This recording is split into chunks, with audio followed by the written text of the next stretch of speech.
Have you ever done something truly good and nobody noticed? You worked hard. You gave your best. You sacrificed your time, your energy. And when it was over, nobody said thank you. Nobody clapped. Nobody even looked up. And a quiet voice inside you whispered, "What was the point?"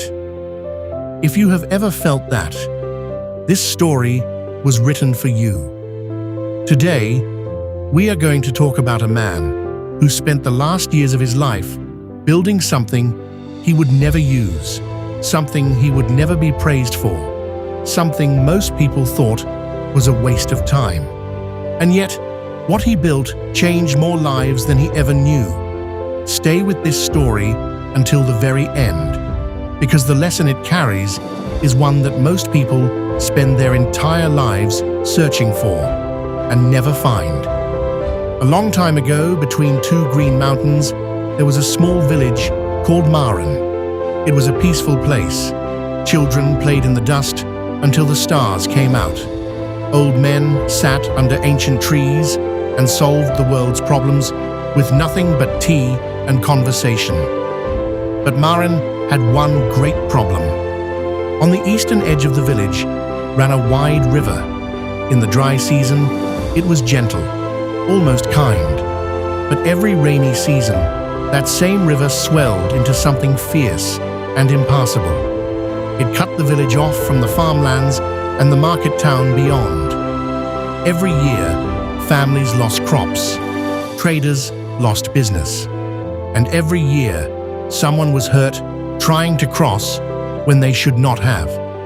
The people of Maren had talked about a bridge for as long as anyone could remember, but a bridge needs money, time, and will. And somehow, every year, those three things never came together, until the old man arrived. His name was Elias. He came to Maren quietly, without announcement, carrying only what he needed. He rented a small room at the edge of the village and spent his mornings sitting by the riverbank, staring at the water, as though it owed him an answer. One evening, the village elder, Chief Boateng, walked down and sat beside him. They watched the river in silence. Then the chief asked, "What do you see when you look at it like that?" Elias said, "I see a problem that has a solution, and I see that nobody has started yet." "We have talked about a bridge for 20 years, the chief said. "We never have enough. Enough money, enough time, enough people who care." Elias turned to look at him. "That," he said quietly, "is what people say in every village I have ever passed through. And do you know what I have learned?" He paused. "The bridge never waits for enough. It waits for one person who decides to begin." The next morning, Elias began. He walked to the riverbank before sunrise with a simple tool bag. He measured the width with a rope. He tested the depth with a stick. He studied the rocks beneath the surface with his bare feet. Word spread through the village fast. Some came to help, most came to watch, and a few came, as people always do, to explain why it could not be done. The current is too strong. The riverbed is too soft. He is too old. Elias listened to all of it, nodded politely, and went back to work. His grandson Kofi, 12 years old and full of questions, sat on a rock on the third day, watching his grandfather dig and measure and dig again. "Grandpa," he said, "why are you doing this? You said it will take 2 years. You are old. You will never cross this bridge yourself. So why?" Elias sat beside him. "Kofi, the mango tree behind your mother's house. Who planted it?" "Great-grandfather," Kofi said slowly. "You told me once." "Yes, a man who died before your mother was born. A man who never tasted one mango from that tree. But every summer of your life, you have stood in its shade and eaten its fruit." He looked at the river. That tree was his bridge, and this bridge is mine. And so the work continued. It was slow, it was hard, and for a long time, it was mostly just Elias. There were storms that destroyed weeks of work. There was timber that arrived already rotten. Twice the river flooded early and swept away careful preparation. Each time, the voices returned. Give up. It is too much for one man. And each time, Elias returned the following morning, not with anger, not with pride, just with the same quiet, unhurried determination. One night, after a brutal week, Kofi sat beside his grandfather and said, "Doesn't it make you angry? All this work, and the people who complained about the river are the same ones laughing at you." Elias stirred the fire slowly. Does the sun get angry when people do not thank it for rising? Kofi said nothing. The sun rises because that is what the sun does, not because anyone is watching, not because anyone says thank you, because it is its nature to give light. He looked at his grandson. A man who does good only when people are watching is not a good man. He is an actor. Real goodness has no audience. Real goodness asks nothing in return. Real goodness simply builds.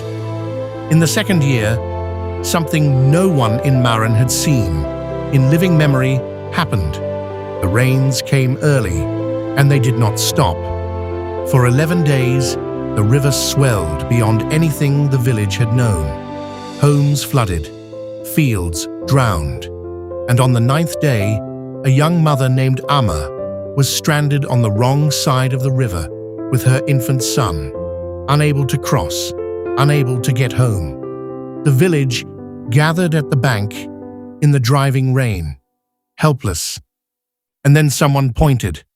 The bridge, still unfinished, still rough at its eastern end, was holding.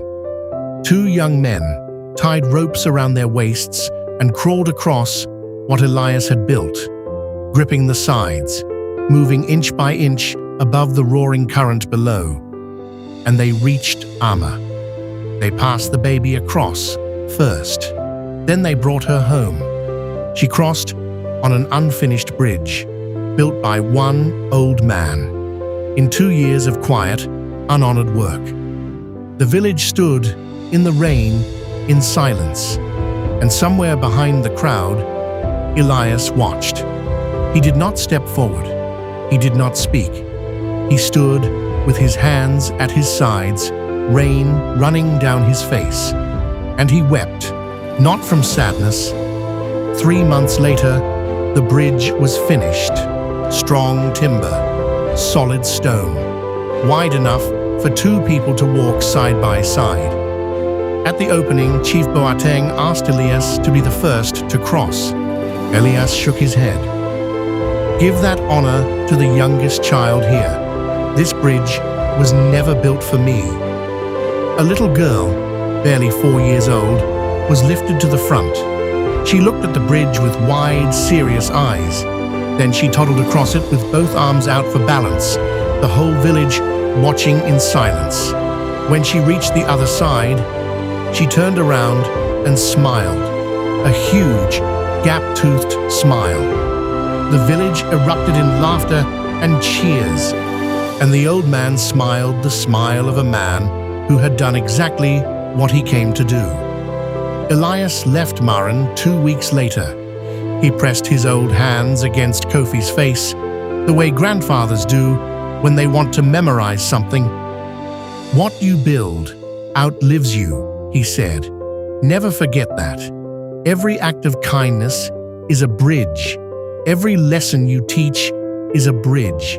Every sacrifice you make for someone who cannot repay you is a bridge.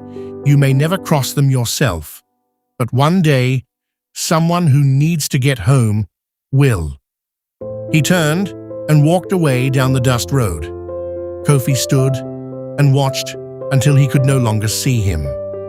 Years later, when people asked Kofi where he learned to live the way he did, always giving, always building, always staying when others left. He smiled and said, "An old man built a bridge he would never cross, and I watched." Dear ones, this story carries 4 truths worth keeping. First, the most meaningful things you will ever do are things you will never fully see the results of. Plant trees, teach children, be kind without keeping score. Second, do not wait for permission, resources, or applause before you begin. Elias had a rope, a tool bag, and a decision. That was enough. Third, goodness that requires an audience is not goodness. It is performance. Who you truly are is what you do when no one is watching and there is no reward.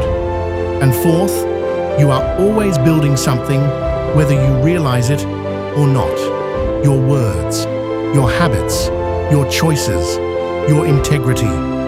These are the timber and stone of the life other people will one day inherit from you.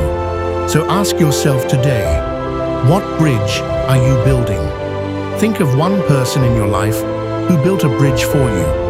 A parent, a teacher, a stranger. Someone who gave without asking. Someone whose quiet sacrifice made your path easier.